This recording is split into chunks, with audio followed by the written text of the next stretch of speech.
আল্লাহর হাবিব বললেন, আল্লাহর রহমত ছাড়া, ভালোবাসা ছাড়া কেউ কোনোদিন জান্নাতে ঢুকতে পারবে? আম্মা জান আয়েশা বললেন, ইয়া রাসূলুল্লাহ, আপনিও না? আল্লাহর হাবিব বললেন, না, আমিও না, তবে আল্লাহর রহমত আর দয়া সেদিন আমাকে ঘিরে রাখবে। মান নুকিশা উযিবা, যার হিসাব আল্লাহ সেদিন চাইবেন সে ধরা খেয়ে যাবে। সব সময় আল্লাহর কাছে এই দোয়াটা যেন আমরা করি, আল্লাহ কিয়ামতের দিন তুমি আমার হিসাব নিও না,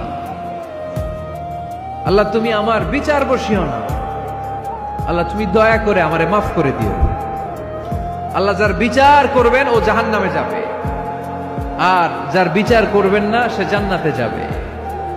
আল্লাহ যদি বিচার করে আর পাই টু পাই হিসাব নেয়, নামাজ পড়লি না কেন, রোজা রাখলি না কেন, মিথ্যা বললি কেন, খাদ্যে ভেজাল দিলি কেন, মাছে ফরমালিন দিলি কেন, যৌতুক খাইলি কেন, ঘুষ খাইলি কেন, উল্টাপাল্টা করলি কেন, জিনা করলি কেন, একটার পর একটা প্রশ্ন বানে যদি সেই ভয়ঙ্কর দিনে আল্লাহ আমাদেরকে জর্জরিত করে, আমাদের কোনো উত্তর আছে?